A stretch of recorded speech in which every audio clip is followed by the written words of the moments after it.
Bonjour, merci pour votre fidélité à notre antenne pour vos informations de l'actualité économique et du développement. Aujourd'hui, dans votre émission Émergence, nous allons devoir nous intéresser un peu à ce problème qui perdure en Afrique, surtout dans les pays en voie de développement. Il s'agit bien sûr du chômage.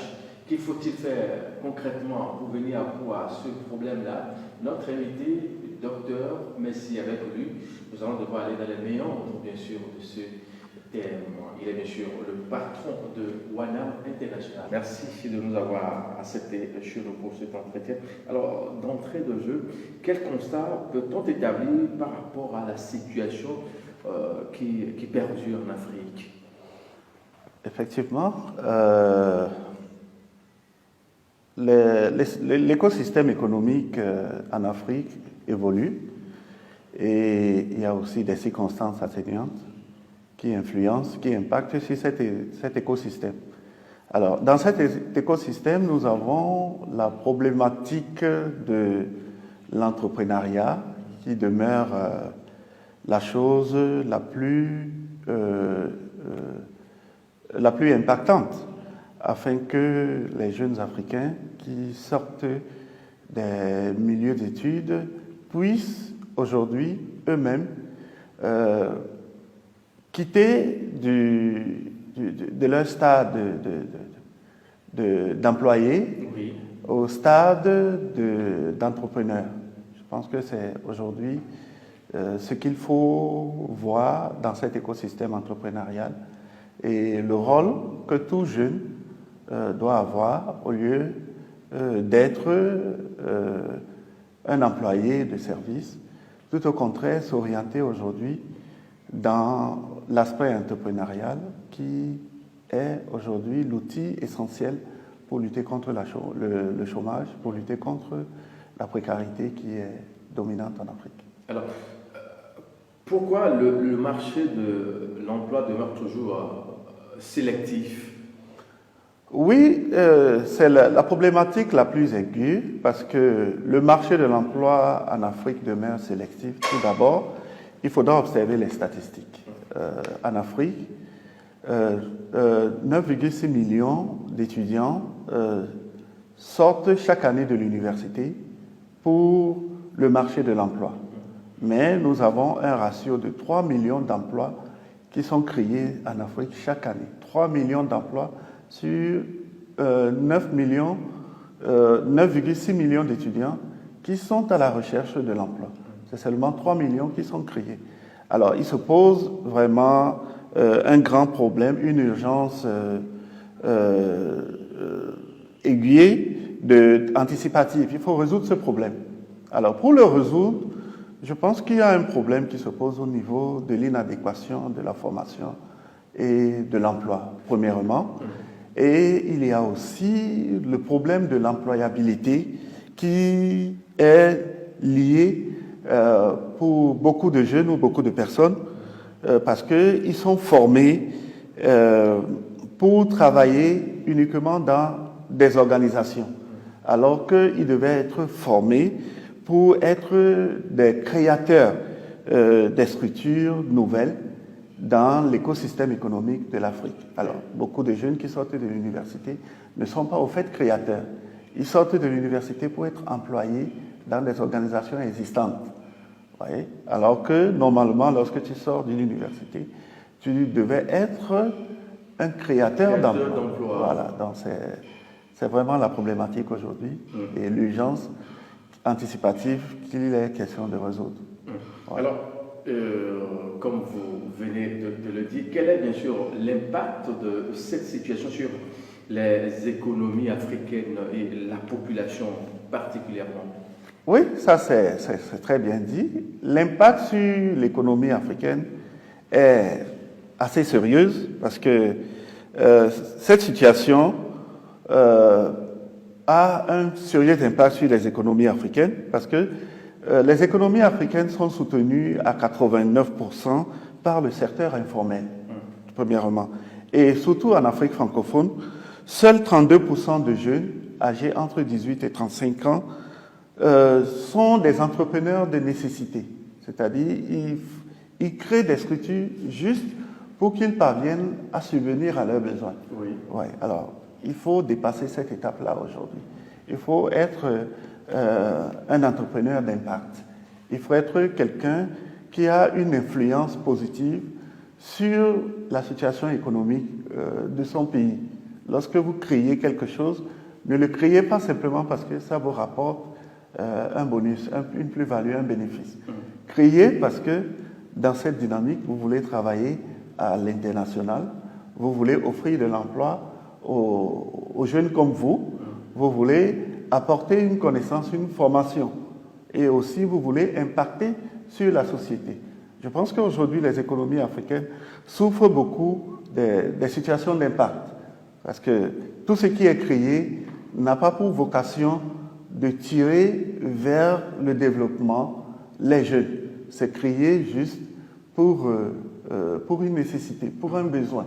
Voilà. Et là, les économies en souffrent, parce que 89% du secteur informel, 25% compris entre 18 et 35 ans, qui créent quelque chose, mais qui n'a pas un impact sur l'économie. Ils créent quelque chose juste parce qu'ils veulent répondre à leurs besoins quotidiens. Et ça, la question d'entreprendre se pose là, parce que les jeunes, lorsqu'ils sont formés, ils doivent avoir un impact sur ce qu'ils ont été, en fait, ce à quoi ils ont été formés. Oui. Mais il n'y a pas cet impact. Aujourd'hui, on en parle au jour le jour, l'entrepreneuriat des jeunes, l'État qui travaille d'arrache-pied pour investir dans le domaine. Faut-il revoir la formation à ce niveau en matière de l'entrepreneuriat? Oui, vous savez, monsieur le journaliste, aujourd'hui, l'entrepreneuriat n'est pas une matière dans les écoles. Oui, il faut l'enseigner quand même. Oui, il faut l'enseigner. Au fait, c'est ça qui a été la clé de réussite des pays développés. Vous voyez, lorsqu'on dit qu'on enseigne le business dans des pays anglophones, on apprend aux enfants qu'est-ce que c'est que le business, qu'est-ce que c'est que le commerce, qu'est-ce que c'est que l'entrepreneuriat. Voilà. Alors, dans nos cursus de formation, ces éléments-là manquent. Vous voyez, voilà. Lorsque vous regardez les cursus de formation, nous avons affaire à des matières, à des filières qui n'ont rien à voir avec l'impact économique que nous faisons. Vous voyez, quelqu'un qui fait la sociologie, ça n'a rien à voir avec le milieu économique. Quelqu'un qui fait la physique. Non, nous voulons que l'entrepreneuriat soit enseigné déjà dans le primaire, que l'esprit de création de quelque chose d'impactant dans la société soit inculqué très tôt. Nos jeunes enfants sont très enthousiasmés lorsqu'ils apprennent l'histoire, la géographie. Mais personne ne les apprend comment entreprendre. Et c'est là le problème aujourd'hui. Alors, il est question qu'aujourd'hui, qu'il y ait cette émergence. Apprendre très tôt, même au primaire, aux enfants, comment réussir sa vie. Comment avoir un impact dans son milieu de vie. Oui. Comment créer quelque chose de durable. Voilà. Au lieu que, bon, le matin, on apprend, je ne sais pas quelle matière que les enfants apprennent, et à la maison, il n'y a aucun esprit de créativité. Il n'y a aucun retour. Alors qu'aujourd'hui, c'est l'alerte. Il faut que l'enfant, très tôt, dès le primaire, qu'on apprenne la nécessité de créer une entreprise, de comment gérer une entreprise. Des incubateurs sont là. Il y a plusieurs autres choses qui doivent être faites très tôt pour que l'enfant ne se dise pas que quand j'aurai mon diplôme, je vais aller travailler dans une organisation. La plupart de nos jeunes ont été formés comme ça. Lorsque j'aurai mon diplôme, je vais aller... On a juste plaqué le système éducatif du colon pour passer, c'est en quelque sorte ça. Voilà, aujourd'hui, c'est la question du chômage, la question de l'employabilité ne peut que être résolue si nous changeons cet aspect de choses. Vous voyez, nous avons tellement de capacités de faire des efforts, mais seulement ces efforts ne sont pas mis à la disposition de l'écosystème économique qui permet à tout un chacun de trouver sa situation, d'émerger. Voilà, nous faisons beaucoup d'efforts, 16 ans d'enseignement, mais à la fin, on est chômage. Alors, si une entreprise pouvait durer 16 ans, je pense que cette entreprise, ça va être très très positif. Parfait. Ouais. Alors, face à la situation aujourd'hui, est-ce que nous voyons un peu partout en Afrique, existe-t-il des solutions? Si oui, quelles sont ces solutions immédiates qu'on peut donner à cette problématique qu'on fait face au jour le jour? Voilà, les solutions existent effectivement, parce que la première des solutions, il faut déjà que nos milieux de vie, les milieux où les jeunes vivent, soient des milieux qui développent certains aspects comme une confiance en soi, développent certains aspects comme l'autonomisation, développent des perspectives, des capacités. Lorsqu'on est dans un milieu qui ne tire pas les enfants vers le haut, et dont tout ce qui est fait dans ce milieu n'a pas un enjeu sociétal, on ne crée pas, hein, on ne découvre pas, il n'y a pas une exploitation. Ce milieu, ce n'est pas un milieu qui va impacter. Il faut que nos sociétés soient des sociétés impactantes. De cela, ce sont des valeurs de l'entrepreneuriat. L'entrepreneuriat aujourd'hui développe une confiance en soi, développe un goût des perspectives, développe une créativité, permet à l'enfant d'avoir une envie de créativité, de découverte. Oui, le goût de l'entrepreneuriat est pour ça, parce que cela offre des opportunités où vous allez, à travers ces principes que vous allez développer, vous allez avoir envie d'entreprendre, de faire des efforts. Donc, aujourd'hui, la meilleure clé, c'est qu'il y ait beaucoup d'informations sur l'importance de l'entrepreneuriat dans nos sociétés. Lorsque l'entrepreneuriat sera un élément de communication, un élément de motivation, vous allez voir que ça va développer beaucoup d'intérêt. Les enfants ne seront pas des enfants attentistes.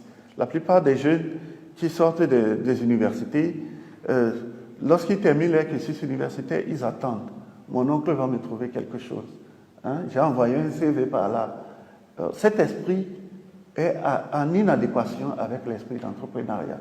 Parce que tu dois être formé pour être utile, pour être en mesure de te dire, ce matin, je vais aller faire ça, je vais aller créer telle situation. C'est ça qui génère un retour en investissement. Mais lorsque vous êtes là, vous vous calquez, vous vous dites, bon, mon oncle va me recruter dans sa société. Mais vous n'avez rien apporté. Donc, l'alerte est mise aujourd'hui que le modèle entrepreneuriat soit un modèle dynamique, un modèle qui catalyse, où on te dit non, fais quelque chose, en faisant quelque chose, on va te soutenir. Vous voyez? Si cet esprit est beaucoup plus développé dans notre société, vous allez voir, il y aura une émulation dans la journée, chacun sait ce qu'il va aller faire. Mais la plupart du temps, les jeunes, ils se disent, je n'ai pas eu le travail parce qu'on n'a pas les moyens. Vous voyez? Et ça, c'est un problème à résoudre. Non, tu mets-toi en valeur et tu vas résoudre toi-même le problème de ton emploi. Voilà, c'est ça. Parfait. L'envie de se faire former y est. Ouais. Mais est-ce que le formateur, celui qui doit former en entrepreneuriat, est-ce que lui-même il est aguerri? Bon, ça c'est vraiment le... Vous savez, lorsqu'on diagnostique une maladie, oui. On fait une prescription, oui. N'est-ce pas? Oui. Et de la prescription, on a un rétablissement. Voilà. Aujourd'hui, nous pensons que nous avons diagnostiqué la maladie. La maladie n'est pas seulement pour des jeunes, pour ceux qui n'ont. La maladie est même globale. Voilà. Les formateurs, eux-mêmes, doivent mettre de côté en tête que non. Je dois aujourd'hui être un formateur qui apporte quelque chose sur les enfants, oui. Sur les étudiants. Vous voyez? Aujourd'hui, je peux dire, les formateurs sont comme des pasteurs, entre guillemets, je m'excuse, parce qu'ils prêchent l'évangile, mais ils n'appliquent pas cet évangile. Vous voyez? Aujourd'hui, il est question que le formateur se remette aussi en cause. Dit, est-ce que ce que tu apportes aux enfants, lorsque tu finis de leur apporter ça, comment est-ce que ce que tu fais va influencer ces enfants? Oui, je vais te donner une parenthèse. La plupart des jeunes enfants aujourd'hui sont assez découragés pour copier les cours parce que toute la formation est théorique. Vous voyez? On se plaint chaque fois, mais pourquoi tu n'as pas copié les cours en classe? Mais c'est parce que c'est assez théorique. Si cette formation était liée un peu de théorie, un peu à la pratique, il y aura vraiment... Les enfants vont s'accrocher. Tout le monde va s'accrocher. Vous voyez? Aujourd'hui, tout est divulgué dans un sens théorique. Il faut qu'on dise aux gens, venez passer votre diplôme en marketing, venez passer votre diplôme en logistique, venez passer votre diplôme en ressources humaines. Il faut que les gens se disent, je vais apprendre le métier. Voilà, il faut qu'on arrête cette multiplicité de cursus, de cours, où vraiment dans tout ça, on se cherche. Aujourd'hui, on connaît le problème. Le problème, c'est qu'il faut qu'on identifie des choses dont on va transmettre de façon pratique aux enfants, à la génération. Si on le fait, le problème est résolu. Mais lorsque nous continuons dans le théorique et on maintient le théorique, vous êtes en train de fabriquer quelqu'un qui va aussi continuer à être théorique. Il faut un petit décalage.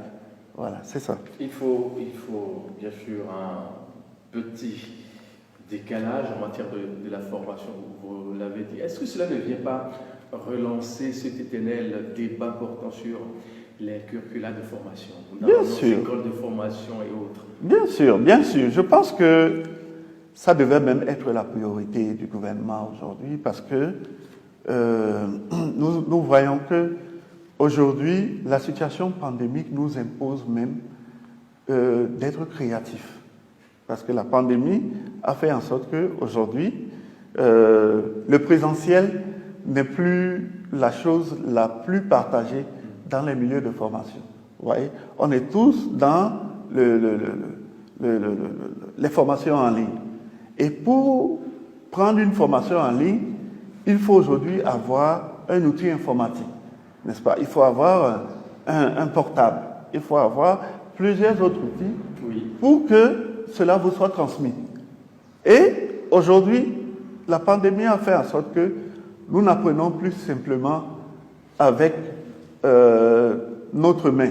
Le cerveau et le visuel accompagnent aujourd'hui. Parce que nous, à travers ce que nous voyons, nous pouvons mieux assimiler. Il est impératif aujourd'hui que la formation entrepreneuriale soit insérée dans le quotidien régalien de toute structure de formation. Gardez le fil de votre développement. Nous allons devoir marquer la toute première pause de cette émission.